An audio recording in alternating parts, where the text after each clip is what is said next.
첫 번째 이슈는 어제 국회에서 있었던 조국 후보자 기자 간담회 그 내용부터 좀 다뤄보겠습니다. 사실은 조국 후보자를 둘러싼 의혹은요, 크게 세 가지로 요약이 됩니다. 딸 입시 또는 뭐 장학금 관련된 의혹이 하나가 있고요. 사모펀드 그리고 응동학원 이렇게 크게 세 가지로 나누는데 그 내용에 대해서 어제 조국 후보자가 다 얘기를 했습니다. 그 내용 좀 보겠습니다. 먼저 매일경제입니다. 초유의 셀프 청문회, 조국, 딸, 아이, 제1저자된 거 저도 의아했다. 이렇게 얘기를 합니다. 딸 입시 특혜 의혹에 대해서 여러 가지 질문이 참 많이 나왔습니다, 어제. 어제 사실은 기자간담회는요, 오후 3시 30분부터 진행해서 날짜를 넘겨서 오늘 새벽 2시까지 11시간 진행이 됐습니다. 자, 그러면은 요 딸 입시 특혜 의혹과 관련된 내용 좀 더 보겠습니다. 어제 여러 가지 답변이 있었습니다. 보시면 논문 등 딸 관련 여러 의혹에 모르세, 그러니까 모른다는 얘기가 줄을 잃었고요. 그리고 제도 탓, 뭐 이런 취지의 얘기도 나왔습니다. 그리고 장학금 관련해서는요, 신청도 안 했다. 그리고 교수의 어떤 연락도 안 했다. 그런데 준 것이다라는 답변이 나왔습니다. 그리고 반납 어떻게 할지 고민 중이다. 그리고 또 한축은 인턴 논란이 있었죠. 딸의 인턴. 자, 인턴 부탁한 적 없다. 그런 대답을 한 뒤 부인끼리 연락한 거 아니냐 이런 지적이 있었어요. 그러자 그 교수님이 착각한 것 같다. 그러니까 학부모끼리 뭔가 연락을 했다라고 교수는 얘기를 한 바가 있었는데 그 교수의 발언에 대해서 교수가 착각한 것 같다. 이런 또 얘기를 합니다. 그래서 전반적으로 본인은 몰랐다가 주된 답변이었습니다. 이번에 사모펀드 관련된 내용도 있거든요. 보겠습니다. 국민일보입니다. 재산 등록 계제 관보 보지 못해 펀드 투자 내역 알지 못했다. 역시 알지 못했다. 모른다는 내용입니다. 사모펀드가 뭔지 이번에야 알았다. 오촌 조카 귀국해 진실 밝혀주길. 지금 오촌 조카 해외로 가 있습니다. 어디 있는지 모릅니다. 검찰 금감원의 의혹 해소를 호소하기도 했습니다. 웅동학원 관련해서 한 얘기도 있습니다. 다음 기사입니다. 웅동학원 동생 소송 몰랐다. 역시 또 몰랐답니다. 관리 안 한 질책은 받겠다. 여기 있습니다. 다른 하도급 업체 돈 다 줬지만 동생 회사만 돈 못 받아 불만, 그래서 소송이 있었던 것이다. 이렇게 설명이 됐어요. 소송 다음 날 동생이 학교 법인의 사무국장에 임명이 됐습니다. 이 사무국장. 빚 갚으려 동생에게 직책을 맡긴 거다. 이런 해명을 했는데 결과적으로 동생이 원고, 피고 동시에 한 셈이다. 이렇게 된 거예요. 기본재산 팔아 사회활원 약속. 그러나 부채만 240억 원대로 실현 미지수다. 한겨레는 이렇게 지적을 하고 있습니다. 자, 그럼 여기서요. 어제 조국 후보자의 답변 영상으로 확인해 보겠습니다. 고등학생이 일저자로 되어 있는 것이 좀 의아하다라고 저도 생각을 하게 되었습니다. 저희 아이도 서울대 동창회 측으로부터 선정되었다고 연락을 받았습니다. 어떤 기준으로 되었는지 제가 알지는 못합니다. 사실 저는 그 경제나 경영에 잘 모르기 때문인데 사모펀드가 뭔지를 이번에 공부를 하게 되었습니다. 애초에 사실 알지를 못한 정도입니다. 분명히 말씀드리는 것은 저는 물론이고 제 처든 간에 이 사모펀드의 구성이건 운영이건 뭐 등등의 과정에서 알 수가 없었습니다. 따라서 관여도 하지 않았습니다. 하도급을 받았던 제 동생 회사에는 돈을 주지 못했습니다. 그래서 제 동생이 신용불량자가 되었습니다. 돈을 못 받았으니까요. 그런데 연대보증은 또 했기 때문에. 그래서 유일하게 남은 거는 그 채권이었기 때문에 채권을 확보하려고 소송을 했던 것입니다. 근데 물론 그 채권은 집행되지 못하는 채권입니다. 채권을 확인하기 위해서 했다고 합니다. 저는 물론 이 상세한 과정을 잘 알지 못했습니다. 왜냐하면 네, 어제 기자간담회 진행된 시간이 11시간이거든요. 그래서 뭐 저희가 영상을 준비하긴 했습니다만 그 많은 내용을 한꺼번에 보여드리긴 좀 무리가 있었습니다. 그러나 가장 중요한 대목을 저희가 판단해서 좀 골라봤습니다. 자, 최영선 의원. 최영선 의원과 박상학 변호사 두 분께 동시에 질문을 드릴게요. 어제 국회에서 열린 기자간담회로 지금까지 제기된 의혹 어느 정도 해소됐다고 보십니까? 아니면 이 정도 갖고는 아직 부족하다고 보십니까? 최영선 의원께서 어떻게 보세요? 전체적으로 예. 중요한 의혹은 해소되지가 않았다고 봅니다. 되지 않았다. 부분적으로 해소된 부분도 예. 있고 그 조 후보자가 저런 대목은 좀 답답했을 것 같다 예. 하고 이해되는 부분도 있지만 예. 가장 근본적인 부분에 있어서는 해소가 안 된 것이 지금 저 제1제자로 간 게 본인도 의아했다고 예. 그러는데 저 의아한 일이 왜 벌어졌는지에 대해서 국민들은 여전히 의혹을 갖고 있는 거죠. 근데 그거에 대한 설명은 사실 충분하지 그렇죠. 않았어요. 본인은 몰랐다, 연락 안 했다 예. 그러는데 그 논문 제1제자로 올린 교수께서는 뭐라고 예. 얘기를 했냐 하면은 외국 대학에 간다고 해서 올려주었다. 예. 이렇게 얘기를 했는데 그러면은 외국 대학에 간다는 얘기는 과연 누가 한 것이냐. 그리고 연락을 안 했다고 그러지만 정말 예. 연락을 안 했는지에 대해서는 여전히 의혹이 남는 것이고 예. 그 장학금 부분에 있어서도 예. 연락을 안 했다. 우리는 장학금 달라고 신청한 적이 없다.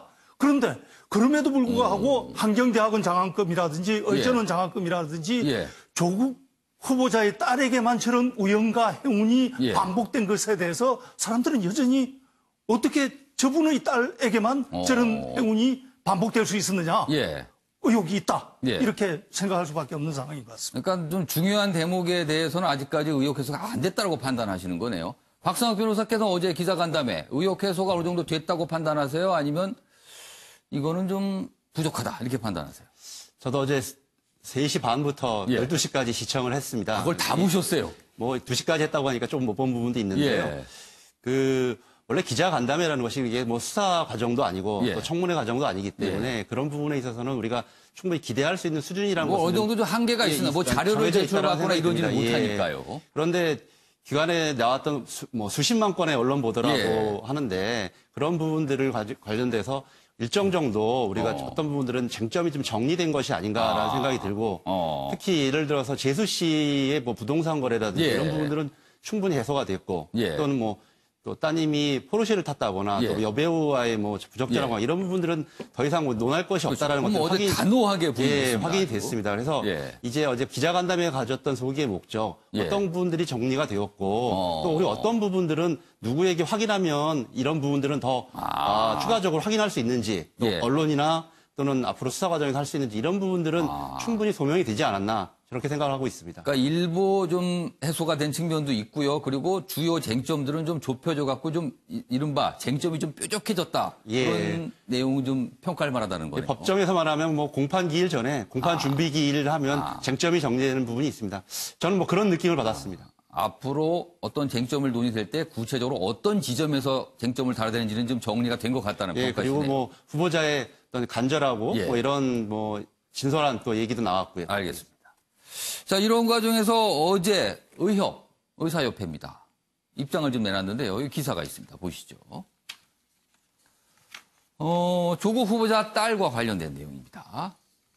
대한의사협회 조국 딸 의학 논문 철회하라. 제1저자 기여 가능성 전혀 없다. 이런 입장을 내놨습니다. 그리고 당국대 교수에게 이런 내용 철회하라. 뭐 이런 내용 촉구했습니다. 그리고 징계 여부를 심의한다. 그리고 이런 얘기도 좀 했어요. 조국 후보자 논문 표맥을 공유, 연구자 모독하는 것이다. 이렇게 좀 불만도 나타냈습니다. 자, 그럼 여기서요. 의협 어제 발표 내용 영상으로 확인해 보겠습니다.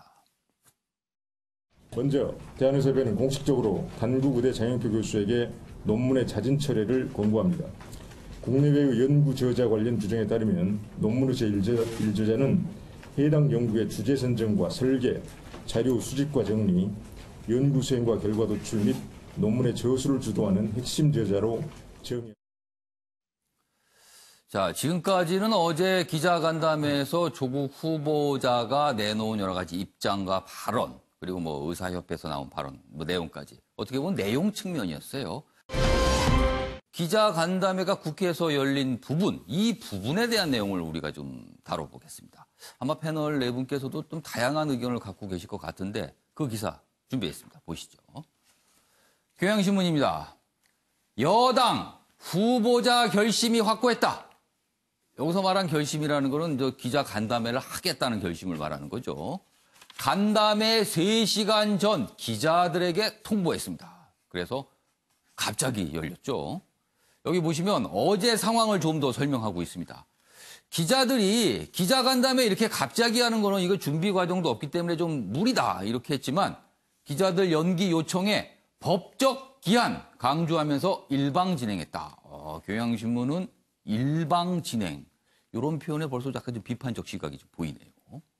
선례 없는 무제한 형식의 임명의안 명분 아니냐 이런 비판이 본물을 잃었다. 그리고요. 김부겸 민주당 의원은 후보자가 왜 국회에 오나 그래서 어제 기자간담회 개최에 대해서 반대 의견도 냈지만 뭐 이게 뭐 반영되지는 않았습니다. 관련 기사 하나 더 있습니다. 보시죠. 국민일보입니다. 조국 청문회 무산되자 기습적 요청. 기자단 난색 표했지만 강행했다. 기습적, 강행. 뭐 이런 표현들이 제목에 실려 있습니다. 이해찬 민주당 대표, 이인영 민주당 원내대표에게 직접 전화를 해서 요청을 했다고 하네요. 법정 기한 내 소명, 간담회를 자청했습니다. 그리고 뭐 딸 의혹 답변 과정에서 울컥하기도 했다. 이렇게 되어 있습니다. 어제 기자 간담회가 열린 곳으로는요. 국회 본관 245호입니다. 통상적으로 의원총회가 열리는 곳인데 어제 민주당이 이 장소를 의원총회를 열겠다고 미리 잡아놨답니다.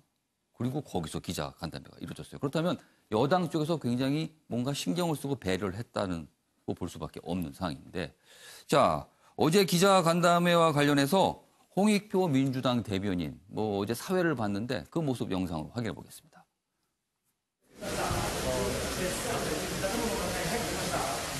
지금이라도 여야가 합의 정신에 따라 인사청문회 개최를 결정해 주시기를 간곡히 부탁드립니다.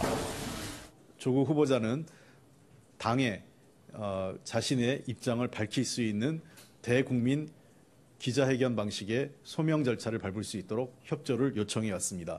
조금은 갑작스럽게 3시간 뒤에 기자회견을 연다면 국민들이 보시기에 이 기자회견을 통해서 의혹이 해소될 수 있을 거라고 보시는지. 글쎄요. 이 과정이 갑작스럽다고 우리 국민이 꼭 생각하실까요? 마침내 이제 후보를 통해서 직접 확인할 수도 있겠구나 이렇게 생각하시지는 않을까요? 네. 어제 상황에 대해서 뭐 열리기 직전 모습까지 좀 봤습니다. 그래서 이재영 전 의원께 질문 드릴게요. 네. 어제 조국 후보자의 국회 기자간담회, 그러니까 국회 출입 기자들 그리고 특히나 여당 출입 기자들 상대로 이제 기자간담회를 했어요. 네. 어제 기자간담회 불가피했다고 보십니까? 아니면 부적절한 모습이었다고 보십니까? 매우 부적절했죠. 시간으로 봐도 부적절했고요. 예. 시간으로 부적절했다는 뜻은 뭐냐면 예. 조국 후보자도 알고 있듯이 뭐 전 국민이 알고 있듯이 지금 예. 여야 간의 협상이 계속 진행되고 있는 상황이었습니다. 예. 그것이 되느냐 안 되느냐에 따라서 그거는 또 협상의 여지가 남아 있었는데도 예. 불구하고 그걸 어제 기습적으로 어제 그 뭐 법정 시한이 끝났기 때문에 그 전에 해야 된다는 그 명분을 앞세워서 국회에 더 이상 협상할 수 있는 여지를 놔두지 않고 기습적으로 기자회견을 했다는 것 자체가 또 예. 그거 자체가 이제 부적절했고 또 하나는 장소죠. 예. 본인이 왜 국회에 와서 기자회견을 합니까? 게다가 저기 그 기자회견이 열렸던 그 예. 245호는 예. 보시지만 이게 꽤 넓습니다. 예. 거기는 여당, 야당 할 것 없이 예. 국회에서 국회의총이 열리는 곳입니다.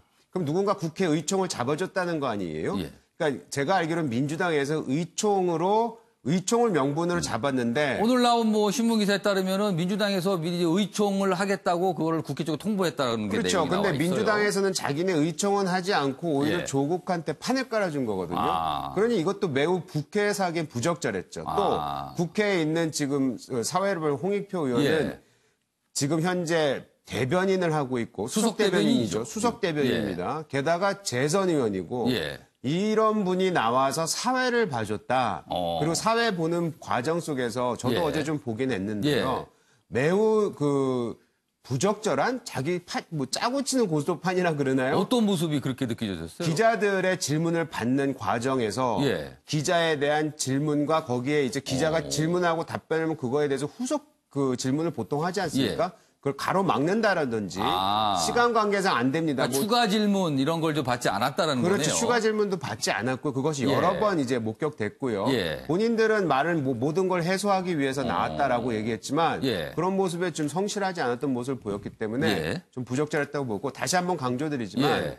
조국 후보자는 그 어디에서도 특히 본인이 지금 이 청문회를 준비하고 예, 있었던 사무실이 있었기 때문에 예. 거기에서도 충분히 기자회견을 가질 수 있었는데 굳이 국회에 와서 여당의 호의 속에서 예. 국회에서 기자회견을 했다는 거는 제가 봤을 때는 매우 부적절했고 왜 그랬을까요? 국회를 고집한 이유는 무엇일까요? 뭐 자신 상징성을 위해서 하려고 했을 테고 또 국회에서 여당이 이렇게 나를 예. 보호해주고 있다는 모습을 보여줄 수도 있는 부분이 있었을 것 같고요. 저는 예. 어제 그런 생각까지 했었어요. 알겠습니다. 저렇게 기습적으로 한 거는 대언론 보복, 언론 보복이요. 언론에 대한 보복성 기자회견이 아니었나 저는 그런 생각까지도 했습니다. 기자들 모아놓고 기자들한테 질문할 예. 기회도 제대로 안 주면서 예. 그 준비하는 시간을 안 줬다는 거 아닙니까? 예. 그러니까 기자들이 이거 좀 연기해달라고 하지 않았겠어요? 근데 그동안 조국 후보자 또는 여당 내에서 예. 계속 나왔던 분은 가짜 언론, 가짜 뉴스 예. 이런 식으로 계속해서 언론을 예. 비판해하지 않았습니까? 거기에 대한 한 방 먹이기 아니었나 이런 생각까지 해봅니다. 양지열 변호사께도 이제 똑같은 질문 드리고요. 일단 어제 기자 간담회 불가피했는지 아니면 부적절했는지 판단을 좀 해주시고 추가 질문은 사실은 앞서 여야가 합의한 인사청문회 날짜가 어제와 오늘이었습니다. 그러면 사실은 오늘 정도의 기자간담회를 하는 건 어떠냐. 사실은 기자단에서 이제 연기 요청도 했거든요. 좀 시간을 미뤄달라. 오늘 정도 해달라. 그러면 어제가 아닌 오늘 정도 했으면 어땠을까? 왜 굳이 어제여야 됐을까? 뭐 이거에 대한 좀 생각 좀 말씀해 주시죠. 어제와 오늘의 큰 차이가 얼마만큼 있었을까요? 예. 일단 왜냐하면 뭐 MBN도 준비를 하셨을 것 같아요. 어제하고 오늘하고 예. 청문회 중계라든가 아니면 뉴스 보도를 예, 해서 예. 많은 방송국들 언론사들이 거기에 대비를 했었고 예, 사실 근데 이거는 방송국이나 언론사 기자분들이 대비한 게 아니라 예. 국민들이 그 자리를 기다렸던 거죠. 국민을 위해서 지금 하는 청문회 아니겠습니까? 예. 어제는 이제 기자간담회 형식을 빌렸지만 예. 그런데 어제 제가 듣기로는 법제사법위원회에서 11시 반에 최종적으로 청문회 이대로 안 된다라는 결정이 나왔어요. 그걸 확인하고 나서 11시 50분에 이제 조국 후보자가 국회에서 청문회가 안 된다고 하니 기자간담회라도 저는 가져서 그동안은 3주 가까이 계속해서 쏟아졌던 여러 가지 의혹들에서 최소한의 답변이라도 해야겠다라는 건데 이건 조국 후보자 입장에서는 본인에 대한 해명이지만 국민들 입장에서도 그걸 기다렸던 것도 맞고요. 또 이제 이재영 전 의원께서 이제 언론 보복이라는 표현을 쓰셨는데 그렇게 보기에는 사실 저 자리가 한 180명 가량이 들어갈 수 있는 자리고 처음에는 한 100여 명이 넘는 기자분들이 앉아서 준비를 했죠. 3시간 저도 기자 출신이지만 짧을 수 있었습니다. 그런데 예. 아까 초대에 이제 그렇게 설명하셨던 것처럼 저 자리가 11시간을 갔습니다. 예. 그러니까 후보자 한 사람이 11시간 동안 기자들의 질의에 대답을 했던 기자 것이고. 간담회 치고는 아마 뭐 국내에서 최장 시간이 아닐까 그리고, 싶기도 합니다. 예, 그러면 그 기간 동안에 예. 들어가 있는 기자분은 있을지 몰라도 예. 안에서라도 준비를 할 수가 있고 여러 가지 메시지라도 보내줄 수가 있고 예. 심지어 기자분들이 바뀌어가면서 들어가기까지도 했었고 이제 아까 이제 홍익표 지금 의원이 초반에는 예. 재질문 같은 걸 받지 않았던 이유가 예. 기자분들이 워낙 처음에 많으니까 계속 돌아가기 위해서 그랬고 예. 2시간 정도 지난 뒤부터는 또 그것도 무제한 허용을 했어요. 그런 상황에서 보복이 가능한 숫자와 양이었나요? 이게 아까 이재영 의원이 말하는 뭐 언론 보복이다 그 표현에 대한 약간 반론을 말씀하시는 그러니까 반론이라기보다 이렇게 딱 생각을 해보시면 예. 혼자 딱 앉아있고 100여 명의 기자들이 예. 11시간 동안 공세를 했는데 예. 그걸 보복이라고 할 수 있을까? 그리고 이제 뭐 언론에서는 그런 여러 가지 이유 때문에 예. 기사들도 몰랐다 이런 의미로 호의적이지 않게 좀 표현들을 예. 하셨는데 어제 정확히 이야기한 조국 후보자는 본인의 영역에서 알 수 있었던 부분들은 대답을 했고 본인의 영역을 넘어선 부분들 그러니까 예. 딸이 관련된 부분에서 가서 인터넷에서 어떤 얘기를 했는지 예. 이런 부분은 언론을 통해서 의혹이 제기되는데 의혹을 알고 난 뒤에 조국 후보자가 그 교수에게 연락을 해서 그 사이에 확인할 수 있었던 것은 안 되잖아요. 예. 그럼 지금 청문 준비단에서 그 공식적으로 연락을 하게 되면 그거는 오히려 압력으로 될 수 있기 예. 때문에 1차 연락을 안 한 상태에서 내가 파악한 부분은 알고 그다음에 저기에서 어떻게 벌어지는지는 예. 어제 정확하게 대답하기를 검찰에서 수사를 하고 있고 알겠습니다. 그쪽에서 또 따로 준비를 하고 있다고 얘기를 한 거죠. 이재영 전 의원과 양지열 변호사 어제 기자 간담회 개최 그 자체에 대한 평가가 상당히 다릅니다. 지금 아마 시청자 여러분들에서 뭐 어떤 분과 어떤 분의 의견이 다를 수도 있을 것 같습니다. 그런데 어제 이제 간담회를 놓고요. 당연히 뭐 청문회 실시를 주장했던 야당으로서는 또 반발합니다. 어제 반발 모습 저희가 영상으로 준비했는데요. 확인해 보겠습니다. 오늘 기자간담회로 그냥 유야무야 넘어가려고 한다면 이 부분에 대해서는 분명히 국민들께서 내년 4월에 심판하실 거라고 생각을 합니다. 청와대와 민주당이 이 문제도 유야무야 할 경우 관련자 전원에 대해서 형사소추 절차를 밟아 나가겠습니다. 자, 어제 뭐 야당이 저렇게 반발했어요. 기자간담회가 열린 것에 대해서. 그런데 야당의 지금까지 모습에 대해서 좀 생각해 볼 지점이 있지 않을까 합니다. 그 기사 준비되어 있습니다. 중앙일보입니다. 조국 해명에 판 깔아준 여당. 그러니까 지금 판 깔아준 여당. 이 모습은 앞선 기사에서 좀 봤습니다. 이 뒷부분 보시죠. 그런데요. 시간 끌다 청문회 놓친 야당이다. 그러니까 야당이 뭔가 시간을 끌다가 청문회도 제대로 못 열었다. 뭔가 의혹 제기를 적극적으로 할 수 있는 자리 자체를 놓친 거 아니냐 이렇게 지적을 하고 있군요. 요 야당과 관련된 내용 좀 더 소개되어 있습니다. 여기 기사 소개해드리죠. 박지원 대한정치연대 소속 의원의 그러니까 말이 아니라 페이스북 글입니다. 그 글을 소개하고 있네요. 보니까 이 야당, 특히 보면 한국당을 겨냥한 것 같습니다. 자기 꾀에 자기가 속는다는 속담을 한국당이 실천했다. 이게 무슨 얘기일까요?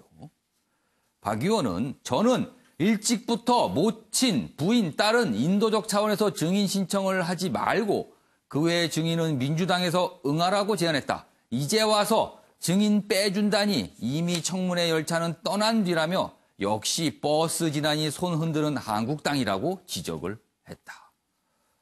이 얘기를 들은 한국당 아플까요? 화가 날까요? 어떤 반응일지 모르겠습니다만 요 얘기 좀 해보겠는데요. 최영선 의원님. 어제 사실은 나경원 한국당 원내대표가 가족들 증인 안 부르겠다고 했어요. 그러면서 청문회 날짜 5일 뒤에 열자 했는데 이제 민주당이 거부하고 그 이후에 기자간담회 열렸습니다. 야당의 모습 어떻게 평가하세요? 저는 박지원 의원의 저 지적이 예.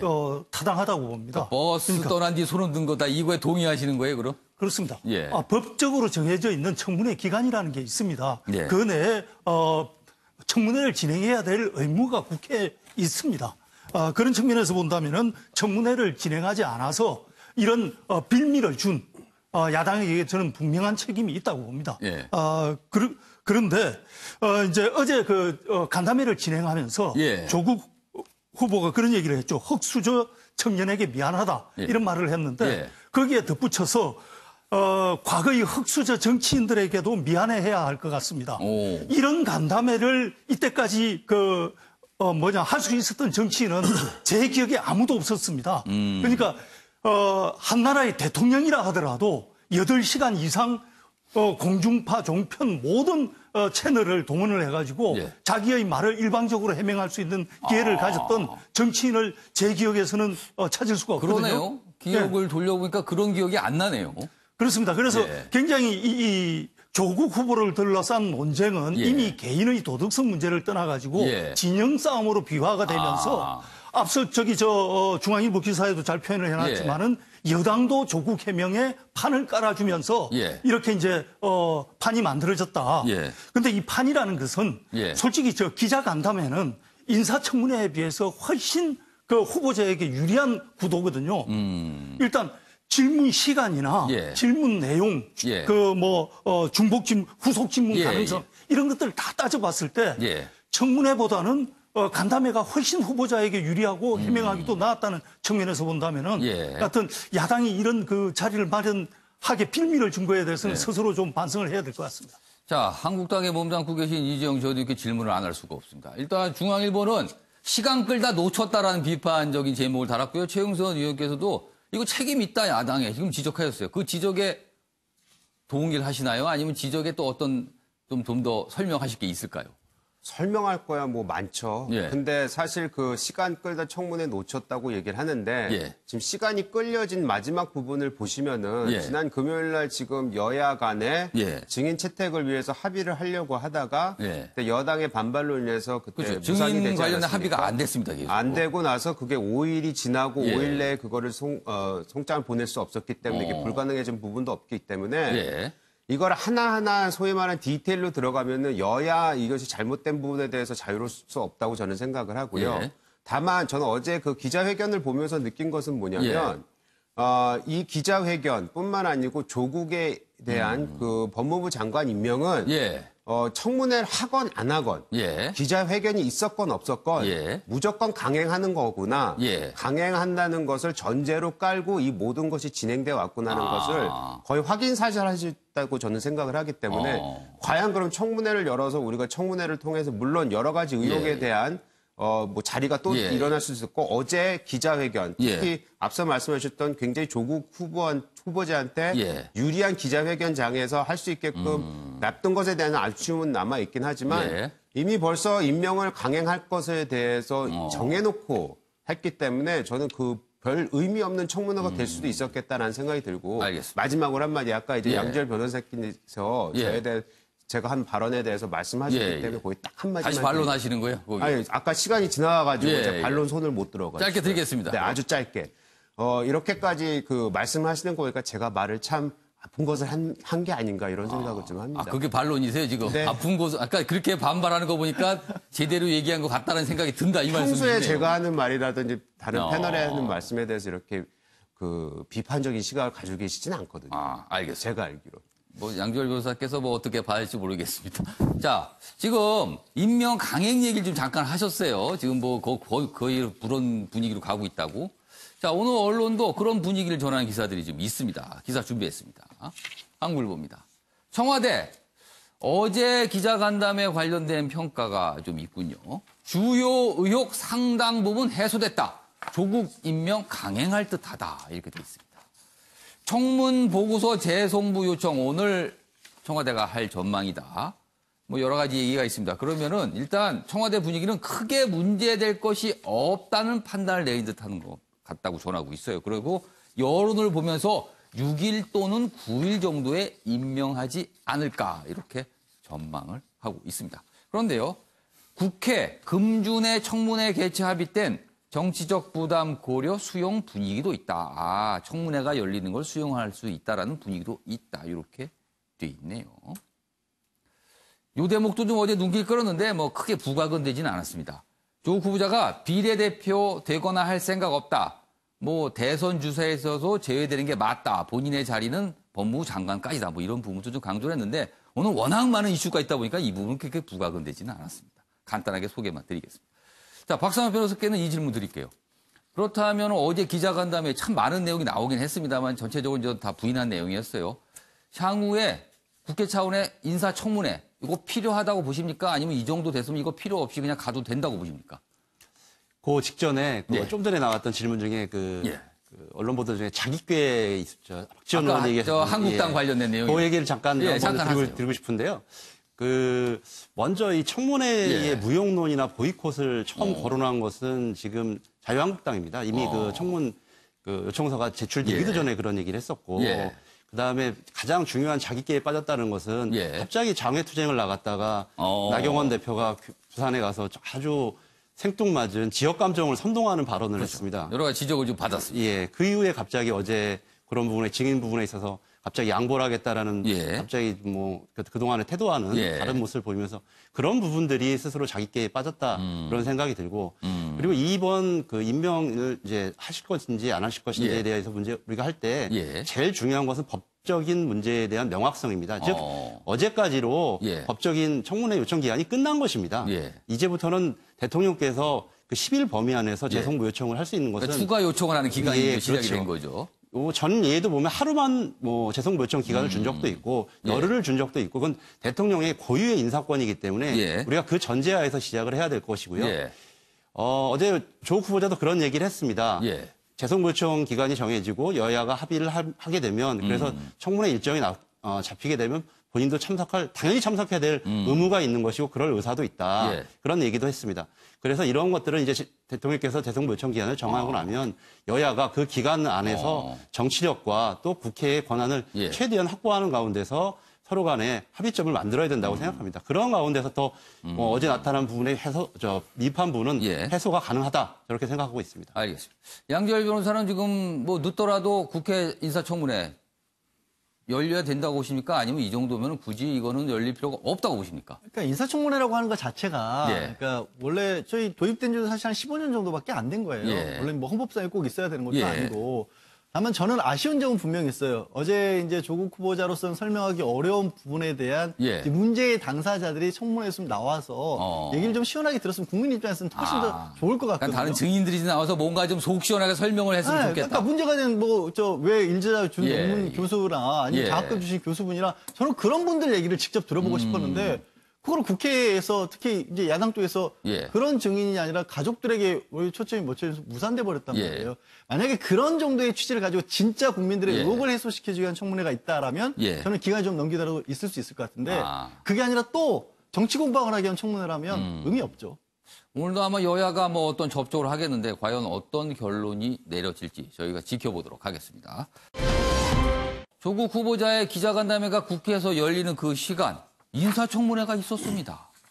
그런데 좀 주목을 좀 덜 받았죠. 그런데 거기에서 좀 묘한 얘기들이 나왔습니다. 그래서 지금부터 좀 다뤄보겠습니다.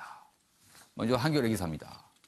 여기 보시면 어제 조성욱 공정거래위원장 후보자 인사청문회가 있었습니다. 그런데 이런 얘기가 나왔군요. 조성욱 후보를 향해 출산 의무를 다하라 이런 얘기를 했습니다. 여성이잖아요. 여성이라서 그런가요? 근데 한겨레는 궤변이다 이렇게 제보를 달았습니다. 정가윤 자유한국당 의원이요. 미혼이라는 점을 지적을 하면서 출산 의무를 다하라 뭐 이런 얘기를 합니다. 그래서 여당 쪽에서 아니 그 내용이 자질과 무슨 관련이냐 이렇게 반박해서 또 잠깐 좀 소란이 있었습니다. 관련 기사 하나 더 있습니다. 보시죠. 조성욱 출산했으면 100점인데 이렇게 한국당 정가윤 의원이 이런 얘기를 해서 문매를 맞았다 이렇게 돼 있습니다.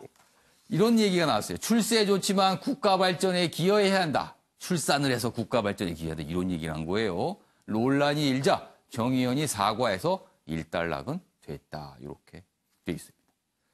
그럼 여기서요. 정가윤 의원 과연 어떻게 얘기를 했는지 영상으로 확인해 보겠습니다. 지금 아직 결혼 안 하셨죠? 우리 한국 사회 아직 앞으로 가장 제일 큰 병폐가 뭐라고 생각하십니까? 뭐가? 예, 지금 현재 우리 대한민국의 미래가요. 저는 가는 곳마다 얘기합니다. 출산율입니다. 이 출산율이 결국은 우리나라를 말아먹습니다. 우리 후보자처럼 정말 훌륭한 분이 그거다 갖췄으면 정말 오늘 정말 100점짜리 후보자다 생각합니다. 앞으로 염두에 두시고 정말 본인의 출세도 좋지만 국가 발전에도 기여해 주시기를 바랍니다. 그러니까 뭐 이 출산율이 낮아지는 게 그 걱정하는 건 좋긴 한데 저 자리에서 과연 저 얘기를 하는 게 적합한 것인가 뭐 이런 논란이 있었습니다. 그리고 어제요 또 다른 인사청문회도 있었습니다. 그 기사 준비했습니다. 역시 거기서도 좀 묘한 얘기가 나와서 또 약간 얘기가 됐습니다. 한겨레입니다. 최기영 과학기술정보통신부 장관 후보자입니다. 최기영 아내 관리도 못한다. 이런 얘기가 또 나왔습니다. 이게 무슨 얘기일까요? 아내 관리라뇨. 이런 발언이 또 논란이 됐다. 부인, 진보 정치인 시민단체 후원한 부분에 대해서 이제 얘기를 하면서 한국당 박성준 의원이 아내 관리도 못한다. 뭐 이런 얘기를 한 거예요. 그러자 이게 부적절한 발언 아니냐 이렇게 좀 논란이 됐는데 여기 보시면 좀 더 그 대목이 좀 소개되어 있습니다. 박성중 의원은 아내 관리도 제대로 못하는 사람이 수십조 원의 예산을 사용하는 과학기술정보통신부를 제대로 관리할 수 있겠느냐 이렇게 또 얘기를 합니다. 박 의원은 최 후보자의 아내가 진보 성향의 정치인과 시민단체에만 후원금을 냈다고 지적하면서 이렇게 얘기를 한 거예요. 아내 관리다. 자, 이 모습도 영상으로 확인해 보겠습니다. 보시죠. 군인권센터, 뿌리의 집, 민족문제연구소, 지역아동센터, 한국정신대 문제 완전히 좌파 쪽으로 후원을 하시는데 여기에 대해서 어떻게 생각하세요? 이 내용은 제가 한 건 아니고 제 아내가 한 것인데 이게 그렇게 좌파 편향인지는 잘 모르겠습니다. 정말 한심스럽습니다. 아내 하나도 제대로 관리 못하는 사람이 엄청난 R&D 예산이 있고 할 가기부 장관으로 이게 온다는 자체가 잘못된 겁니다. 어제 국회에서 2명의 후보자 청문회가 열렸는데 제가 아까 좀 묘한 발언이라고 했습니다. 한 발언은 출산과 관련된 거, 또 다른 발언은 아내 관리란 표현이 나온 또 발언이었습니다. 자, 박성학 변호사, 왜 이런 얘기가 나왔을까요? 제가 어제 조국 후보자 기자간담회 보느라고 사실 오늘 처음 봤습니다. 저 방송하시는 걸 처음 봤는데. 아침에 뭐 기사는 좀 보셨을 거예요. 예, 근데 실제로 보니까 말씀하시는 내용들이 정말 묘한 발언이 아니라 한데 뺨 맞을 발언. 아내가 관리의 대상인지도 참. 그러니까 여성분들이 들었을 때 약간 불쾌할 수도 있습니다. 예, 아주 불쾌가 아니라 펄쩍펄쩍 뛸 얘기인데요. 그리고 말씀하신 것처럼 좀 전에 조성욱 후보자에 대해서 그런 얘기는 너무나 부적절하기 때문에 또 우리 정가변 의원님께서는 국회 부의장까지 지내신 국회의 의회 지도자십니다. 이런 분들이 청문회에서 이런 부분을 발언을 한다는 것은 너무나 부적절하고요. 한 가지 좀 제가 더 보태자면 제가 지금 변호사 하기를 전에 청와대에서 인사비서관실에서 대통령의 인사 업무를 보좌했습니다. 그때 가장 어려운 측면이 뭐냐면 이 많은 후보자들이 가족에 대한 근거 없는 의혹 제기라든지 그런 문제들 때문에 고사를 하신단 말씀이죠. 이렇게 우리 인재들을 최고의 인재들을 모셔야 된다는 게 여야 상관없이 하는 요구 아니겠습니까? 인사 때마다. 그런데 저렇게 모욕죽이라든지 또 이런 거의 얼굴이 낯뜨거워질 정도의 발언을 하시게 된다면 어떤 좋은 인재가 그런 또 제안에 응하겠습니까? 굉장히 앞으로도 좀 더 정화돼야 되고 국회 스스로가 먼저 반성해야 될 일이라고 생각합니다. 알겠습니다. 고개를 숙이고 계신 이재영 의원님께 질문 드리겠습니다. 어제 2가지 발언입니다. 어떻게 보셨어요? 평가 좀 해주세요.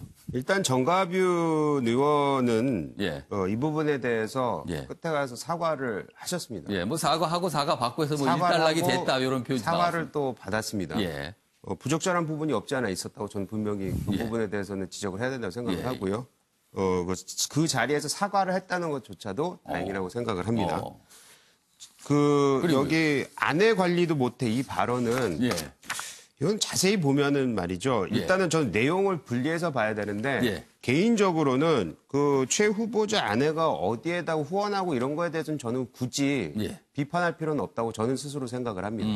왜냐하면 그거야 정치적 성향과 정치적 의향에 따라서 할 수 있는 부분이고 그거는 그 아내분의 선택이겠죠, 그거는. 아내분의 선택이니까 그거에 대해서는 상관없다고 생각하는데 근데 여기 부분에 있어서 아내 관리도 못해 이 부분은 이게 사석과 청문회 자리에 대한 분간이 순간적으로 안 된 게 아닌가. 왜냐하면 저희가 사석에서 이렇게 모여서 얘기를 하다 보면 사실 그런 얘기 많이 합니다. 자식 관리 잘하냐, 남편 관리 잘 되냐, 결혼 안 하는 분은 너 남친 관리 잘하니, 여친 관리 잘 되냐. 그러니까 인간관계에 대해서 관리라는 표현을 좀 사석에서 많이 쓴다. 그렇죠. 그리고 조국도 사실 조국 후보자도 동생에 대해서 관리 잘 못한 부분에 대해서는 그거에 대해서는 좀 안 좋다. 본인 스스로 약간 반성하는 듯한 하지 않았을까? 관리라는 단어. 물론 이거 아내 관리 잘 못했다는 부분이 저렇게 뜯어놓고 보면은 굉장히 부적절해 보이는 것도 없지 않아 있을 수 있지만 당시 상황에 저 목소리 톤이라든지 이렇게 올라가는 걸 보면은 순간적으로 그 판단이 잘 안 된 것이 아닌가 이런 생각을 합니다. 절대로 이거를 옹호할 생각은 없지만 그런 생각까지 들 정도입니다. 옹호할 것도 없다고 하시지만 그래도 좀 설명을 좀 적극적으로 해주신 거네요. 알겠습니다. 어제 국회에 있었던 모습입니다. 시청자 여러분께서는 어떻게 보시는지 모르겠습니다. 많은 분들이 또 보고야 말았습니다. 이 커튼 머리를요. 그 기사 준비했습니다. 보시죠. 국민일보입니다. 일단 좀 사진 좀 봐주실까요? 여기 보시죠. 어제 이 모습입니다. 이 모습. 어제 법원에 출석했는데요. 이 모습으로 출석했습니다. 기사 보겠습니다. 또 커튼머리로 나타난 고유정. 전 남편 졸피뎀 안 먹였다. 지금 이거 굉장히 중요한 쟁점입니다. 졸피뎀. 그런데 부인을 한 거예요. 여기 보시면 2차 공판에서도 우발적 사례를 강변했다. 그리고요. 현 남편의 전처 가족들 증인 신청을 했습니다. 이건 또 뭔가요? 무슨 의도인가요? 이거는. 지금 어제 고유정 쪽 변호인이 주장한 내용이 여기 소개가 돼 있습니다. 여기 보면 이 졸피뎀을 고유정이 사용했는가 이런 부분이 지금 쟁점이잖아요. 검찰 쪽에서는 뭐 검출됐으니까 사용했다 이런 주장인데 여기 보면 이렇게 또 반박을 하고 있습니다. 하지만 붉은색 담요에선 피고인과 피해자의 혈흔이 모두 나왔다. 그러니까 숨진 전 남편과 고유정의 혈흔이 모두 나왔고 졸피뎀이 피해자의 혈흔에서 나온 것인지 피고인의 혈흔에서 나온 것인지 특정할 수 없다. 이렇게 또 주장을 했습니다. 그러면서 안 먹였다. 이렇게 또 얘기를 한 거예요. 그리고 변호인은 또 현 남편 전처에 대해서도 증인 신청을 했다. 이렇게 가족 증인 신청을 말합니다. 관련 기사가 더 있습니다. 보시죠.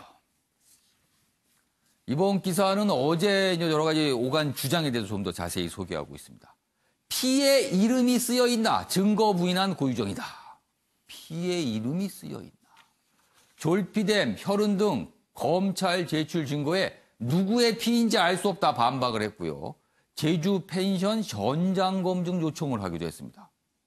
방청객들 뻔뻔하다 비난 퍼붓었다. 그리고 역시 이 사진 기사에 싣고 있습니다. 자, 그럼 여기서요 어제 모습 영상으로 저희가 확인해 보겠습니다. 보시죠. 어제 오후입니다. 어제 오후에요. 제주지법 201호에서 2차 공판이 열렸습니다. 그런데 저런 모습으로 출석했습니다.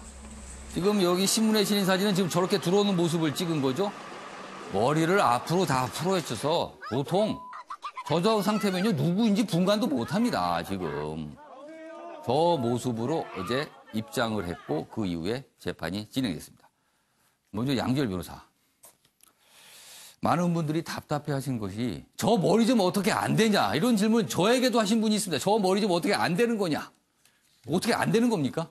불가합니까? 지금 현행 지금 제도상으로는? 그러니까 지금으로서는 안 되죠. 그러니까 이제 피의자 지금 피고인이죠. 신원 공개라고 하는 것 자체가 이제 경찰 단계에서 결정을 하고 그러니까 그게 소극적으로 어떻게 보면 경찰이 보호 조치를 취해주지 않는다는 것뿐이지 피의자 현재는 이제 피고인이 어떻게 자신의 모습을 할 것인지를 강제할 수 있는 방법은 없어요. 만약에 현 상태의 피고인의 몸을 뭐 강제로 머리를 묶게 한다든가 이거는 또 하나의 이제 공권력이 신상 공개 결정이 이루어졌잖아요. 그러니까 제가 말씀드린 게 그겁니다. 신상 공개 결정이라고 하는 것이 좀 미흡해서 그 법 자체가 조금 뭐 완전치가 않아서 사실 그 피고인 자체의 얼굴 다른 제대로 나온 사진을 공개한다 이런 게 아니라 다만 언론사가 취재하는 과정에서 경찰이 일부러 가려주지 않는다는 정도의 취지밖에 자연스럽게 없거든요. 노출되게 하는 거다라는 게 그게 신상 공개 취지예요? 그러니까 그게 지금 법의 한계인 거예요. 그렇게밖에 안 했어요. 물론 법을 만들 때 아마 국회의원분들도 어떤 피의자나 피고인이 저런 식으로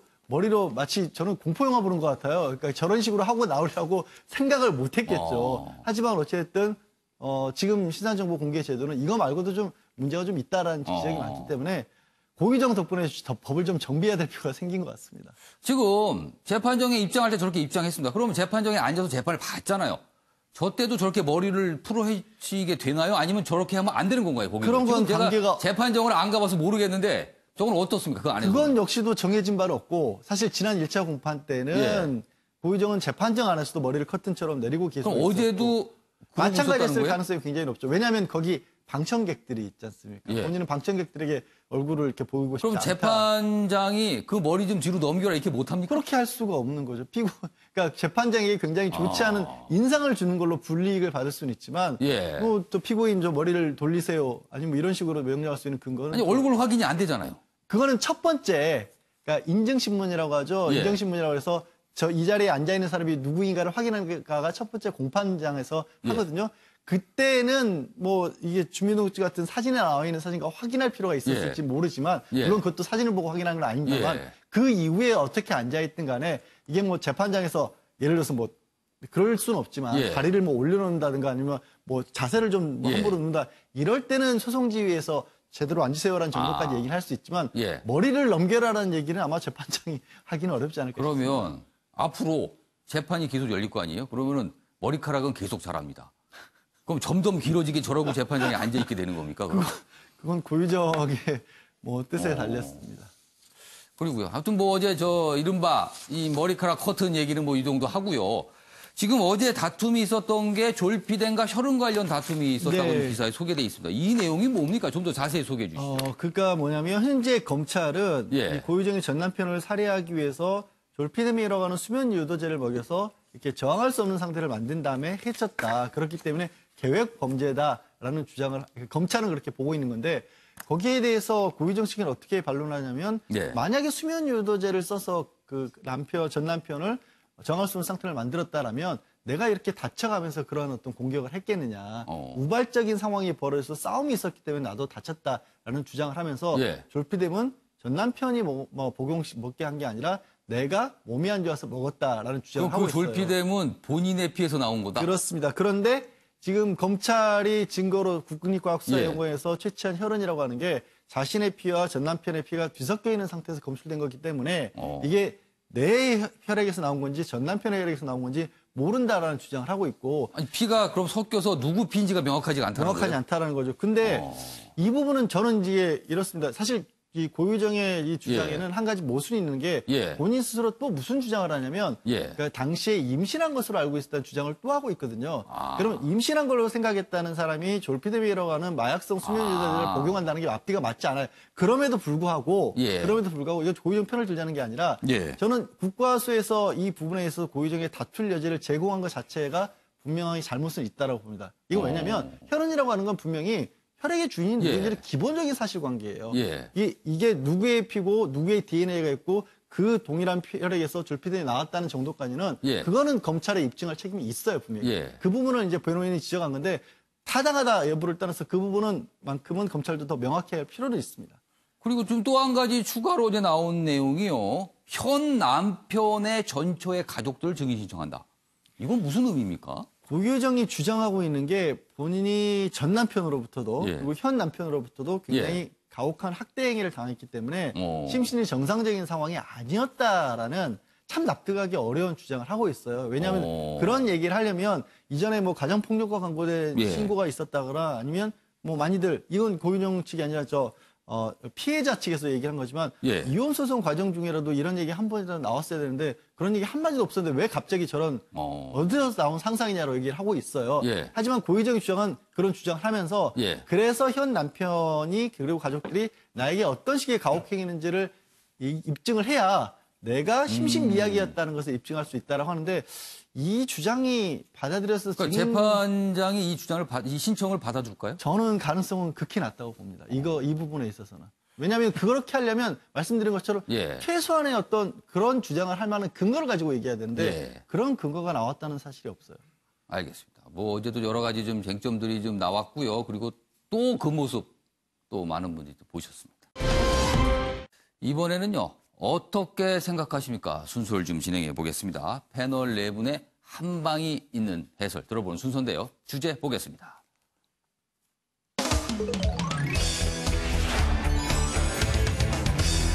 오늘 어떻게 생각하십니까? 주제는 단순합니다. 지금 인터넷 공간에서 실검 전쟁, 실시간 검색어 전쟁이 벌어지고 있다. 이 내용입니다. 제가 기사를 소개하는 동안 네 분께서는 떠오르시는 표현을 좀 적어주세요. 이 상황을 보고 떠오르시는 표현을 적어주시고 의견을 말씀해 주시면 됩니다. 한국을 봅니다. 정치 세력 간 실시간 급상승 검색어 전쟁, 실검. 그런데요, 10분 전쟁이라고 표현돼요. 10분. 이 상황에 대해서 의견이 좀 갈리는데요. 평가가 갈리고 있습니다. 여론 왜곡이다. 아니다. 또 하나의 언론이다. 이렇게 의견이 좀 갈리고 있습니다. 좀 더 내용 자세히 보겠습니다. 최근 며칠 사이에요. 이 실검에 조국 힘내세요, 조국 사퇴하세요 등등 뭐 이런 실검들이 갑자기 그러니까 실검 순위가 쭉 나일 되거든요. 그런데 몇몇 실검 이 표현은요. 실시간 검색을 보면 이건 뭐지? 뭐 이런 싶은 것들이 올라가 있거든요. 상위에 올라가 있습니다. 바로 실검 전쟁이다. 지난 일주일 포털 상위권을 점령했다. 이런 실검들이요. 그런데 10분 단위로 검색량 측정, 뭐 이런 방법이 이용이 된답니다. 그러니까 10분 단위로 검색량이 측정되는데 이걸 이용해서 10분마다 검색을 바꾸는 거예요. 소수 집단의 실검 사유화가 반복되고 있다. 실검 사유화. 특정 세력 의견이 과잉 대표될 위험이 있다. 그리고 포털에서는 이 매크로를 안 쓰면 문제가 없다는 입장이라고 합니다. 그래서 이 실검, 10분마다 실검 순위가 계속 갱신이 되는데 여기에 본인들의 주장 또는 의견을 반영한 검색어를 입력해서 상위 순위로 올린다는 겁니다. 여론 왜곡일까? 아니면 또 하나의 언론일까? 어떻게 봐야 될지 네 분 의견 좀 들어보겠습니다. 자, 의견 다 적으신 분은 앞에다 좀 걸어주시기 바랍니다.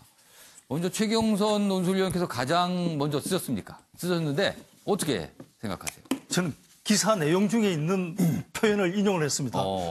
황용석 건국대 교수께서 좋은 표현을 써놓으셨길래 빗자루를 청소 도구로도 쓸 수 있지만 몽둥이로도 쓸 수 있는데 이 경우는 빗자루를 몽둥이로 쓰는 케이스. 몽둥이로 쓴 거다. 네, 케이스다.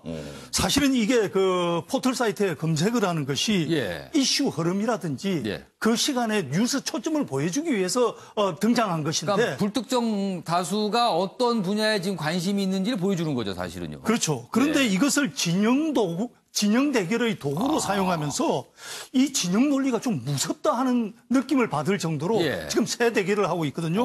이것이 없던 분열, 국민 분열까지 더 심화시키는 이런 사회 해악이 있는 것이고, 그래서 저는 이런 문제점이 드러났기 때문에 원래 취지하고 다르게 지금 또 사용이 되고 있기 때문에 포털 사이트에서 실시간 검색어를 이렇게 조정하는 방식을 빨리 개편을 해서 이런 문제들은 걸러내야 된다 이렇게 생각합니다. 자, 박상욱 변호사께서는 절실 이렇게 쓰셨네요. 이번 조국 후보자 과정들을 전체적으로 받아보면 뭐 사람들마다 말하는 경우가 좀 다르지만 뭐 몇십만 건의 언론 꼭지들이 있었다. 그리고 전체적으로 조국 후보자의 어떤 얘기를 듣기보다는 또 해명하는 걸 정확히 기다리기보다는 청문회 과정을 기다리기보다는 정말 무지막지한 그 의혹 제기와 폭로가 있지 않았습니까? 이런 가운데서 조국 후보자를 지지하는 사람들 또 조국 후보자에 대해 얘기를 듣고자 하는 사람들에게는 그분들이 얘기할 수 있는 공간이 없었습니다. 그런데 이 기회를 통해서 정말 자신들의 의견을 이렇게 집약적으로 모아낸다는 것은 그들 스스로의 굉장히 지혜이고 그 절실함을 느낄 수가 저는 있었습니다. 정말 이번 과정을 통해서 다시 한번 이 청문회가 제대로 된 검증의 과정이 되어야 되고 언론도 어제 뭐 조국 후보자도 그런 얘기를 했습니다. 자기 딸의 집까지 밤에 찾아온 남자 기자 얘기까지 했는데 그만큼 이 청문회 과정이 이제 혼탁하거나 근거 없는 의혹 제기에서 벗어나서 제대로 된 검증으로 가야 된다라는 생각이 들고 이번 그 실검 문제도 바로 이런 분들의 간절한 목소리가 이게 절실하게 느껴졌다. 저는 그렇게 느끼고 있습니다. 절실하다는 표현. 그러니까 평가가 지금 두 가지가 소개됐는데 또 하나의 언론, 또 하나의 여론으로 좀 봐달라 이런 말씀이시죠. 그렇죠. 절대적으로 언론 공세가 심한 가운데서 조국 후보자가 얘기할 수 있는 공간은 많지 않지 않습니까? 알겠습니다. 그런 부분을 잘 이해했으면 좋겠습니다. 자, 이번에 이재용 전 의원께서는 박상욱 변호사와 마찬가지로 두 글자인데요. 피로라고 쓰셨네요. 피로. 네. 제 개인적으로 이런 걸 보면서 굉장히 좀 피로감을 많이 느꼈는데요. 뭐냐면 그 실시간 그 검색은 소위 말해서 이런 트렌드를 보여주기 위해서 만드는 거 아닙니까? 그러니까 우리 국민들 또 우리 모든 사람들이 어떤 것에 관심을 가지고 있다 이런 부분을 보여주는 것인데 이게 이건 또 하나의 언론이라고 볼 수 없을 정도로 굉장히 극소수의 국민 또 사람들이 참여를 해서 인위적으로 순간적으로 올릴 수 있다는 부분에 있어서 이건 또 하나의 언론이라고 볼 수는 없다고 저는 생각을 하고요. 이런 부분이 계속해서 서로 간에 또 굉장히 그 갈등 요소로서 굉장히 큰 문제를 일으키고 있다는 부분에 대해서도 좀 불만스럽다. 그래서 저는 좀 피로감이 느껴진다는 얘기를 했고 이걸 보면서 그 드루킹 사건 때도 보았지만은 지금 현재 포털에서 진행되고 있는 여러 가지 이런 그 순위 매기기 또는 뭐 그 여론 조작이 가능한 이런 부분들은 포털이 좀 정신을 차리고 이런 부분이 좀 해결될 수 있도록 좀 개선해 나가야 된다고 생각합니다. 지금 제가 한국일보 기사를 소개해 드렸는데요. 그 기사 중에 10분 얘기가 좀 있었어요. 10분 실검 전쟁이다. 실검 10분 전쟁이다. 여기 제목에도 달려 있는데 저희 제작진이 좀 더 좀 파악을 해보니까요. 지금 상태로는 10분은 아니고요. 1시간 단위로 측정을 한다고 합니다. 그래서 지난해 10월까지는 뭐 10분에서 그런데 그 이후부터 1시간 단위로 좀 시간이 일어났다. 그래서 10분이라는 부분 좀 바로 잡겠습니다. 1시간입니다. 1시간 단위로 검색량을 측정한다는 내용 좀 바로 잡아 드리겠습니다. 자, 양지열 변호사. 뭐라고 쓰신 거예요? 패각 투표요? 예, 패각. 무슨 표현입니까? 표현이 예전에 이제 고대 예. 그리스의 민주주의 원형이라고 할 수 있는 뭐 조개 껍질이라든가 아니면 기와 조각의 글자를 써서 투표를 했던 게 조개 껍질. 예, 그게 이제 민주주의 시초로 많이 하지 않습니까? 그때는 직접 민주주의였는데 사실 이제 그동안에 우리는 이제 시스템을 갖춰서 국회 뭐 정부가 있고 간접적인 어떤 방법으로 국민들은 자신의 의사를 표출할 수 있었죠. 수천 년 동안. 근데 최근에 이제 다른 과학기술의 발달로 환경이 달라지면서 여러 가지 것들로 직접 목소리를 낼 수 있는 계기들이 많아졌지 않습니까? 저는 그런 현상 중에 하나인 거고 역시 이런 것들은 더 훨씬 더 늘어날 것으로 보입니다. 앞으로. 그러면 기존에 우리가 이른바 대의제로 갖췄던 시스템과 이런 직접 국민들의 목소리를 낼 수 있는 것들이 다양하게 상존하는 그런 상황에서 어떤 식으로 뭐 정치와 언론이 발전해 나가야 될지 받아들이고 연구해야 될 시점이지 이건 또 부정적이다, 이건 하지 말자. 예를 들어서 청와대 국민청원도 마찬가지 현상이라고 저는 보거든요. 알겠습니다. 지금 네 분 의견을 들어봤는데요. 정확하게 2대2로 나눠지군요. 여기 지금 한국일보기사도 여론 왜곡이다, 또 다른 언론이다, 이렇게 좀 갈린다라고 표현을 했는데 역시 네 분 의견도 두 분씩 이렇게 좀 의견이 갈리는 것으로 나타났습니다. 알겠습니다. 자, 이번엔 사회 분야 기사 좀 이어가 보겠습니다. 사진을 보시면 개가 나옵니다. 그런데요, 입마개 안 해도 되는 50kg 대형견, 또 사람 물었다. 요즘에 개가 사람을 무는 일이 종종 발생하고 있어요. 이 내용입니다. 자동차 튜닝숍에서 키우던 멜로뮤트, 개의 일종입니다. 여성 손님에게 달려들어 목 등 물었다. 피해자 너무 겁나서 개집에 숨었다. 아직도 사고 당시 소리 환청 들려. 얼마나 무서웠으면 이런 행동이 있었을까요? 너무 급하니까 그랬겠죠, 이분께서. 그러나 일단 피해를 보셨어요. 연 2천여 명 개물림 사고 겪는데 맹견 5종에만 입마개 의무화돼 있다. 입마개 대상 확대해야 된다는 목소리가 나오고 있다고 합니다. 양지열 변호사께 좀 질문 드릴까요? 사실 이런 일이 요새 반복되고 있어요. 이게 좀 위험하거든요. 이거 좀 어떻게 해야 됩니까? 그러니까 지금 기사에서 잘 지적을 했다시피 지금 반려동물 인구가 한 1000만 시대라고 하죠. 그중에 이제 반려견 정확히 어느 정도지만 상당히 큰 비중이고 그러다 보니까 사람들에 따라서는 저런 대형견을 또 선호하시는 분들도 있습니다. 근데 뒤늦게 지금 이제 법들이 따라가다 보니까 올해 초에 지금 급히 지정한 게 최소한 이런 종류의 개들, 뭐 핏불이라고 해서 주로 불독이라고 우리가 불렀던 개들, 투견으로 많이 쓰였던 그런 개들에 대해서만 5종류의 개임은 입마개를 착용하는 게 밖에 의무화됐는데 사고를 최근에 일으키는 보면 뭐 잉글리시 십독이라든가 보더콜리라든가 말라뮤트, 썰매를 끌거나 양을 치는 큰 개들이거든요. 이들을 어떻게 할 겁니까? 분명히 붙들린 겁니다. 알겠습니다. 자, 누구에게는 사랑스러운 개지만요, 다른 사람에게 굉장히 공포의 대상이 될 수 있습니다. 이 부분을 좀 유념해야 될 것 같습니다. 자, 이번엔 사진 속에 담긴 사연을 들어보는 순서입니다. 김주진 아나운서의 이슈컷 보시죠. 이슈들을 사진으로 살펴보는 시간 이슈컷입니다. 첫 번째 이슈 태그는 50년 뒤입니다. 영국의 미래학자 6명이 예측한 2069년의 모습인데요.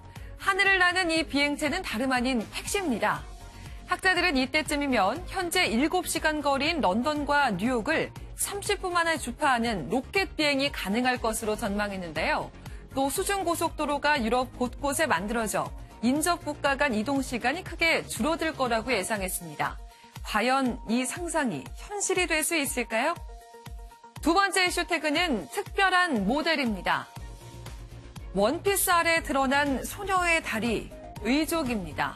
영국의 9살 소녀 데이지는 선천적 장애로 생후 몇 달 만에 두 다리를 잃게 됐는데요. 하지만 엄청난 에너지의 소유자인 이 소녀. 지난해부터 아동 모델 활동을 시작했고 다음 주엔 뉴욕 패션위크 무대에 서게 됐습니다. 작은 거인이란 수식어가 딱 어울릴 것 같네요. 마지막 이슈 태그는 차별입니다. 컵에 붙은 종이에 IS라고 적혀 있습니다. 미국 스타벅스가 인종차별 논란에 휩싸였는데요. 이슬람 옷을 입은 손님의 컵에 아지즈란 그의 이름 대신 과격 성향 무장단체 이름을 적은 겁니다. 비난이 커지자 스타벅스 측은 인종차별이 아닌 직원의 단순 실수라고 해명했는데요. 피해 손님은 법적 대응을 검토하겠다고 밝혔습니다. 지금까지 김유진의 이슈컷이었습니다. 본인이 주문한 커피에 ISIS 이걸 받아든 손님 참 황당했겠습니다. 이런 일도 다 있었군요. 자, 아침에 매일 경제 오늘은 여기까지입니다. 시청해주신 여러분 고맙습니다.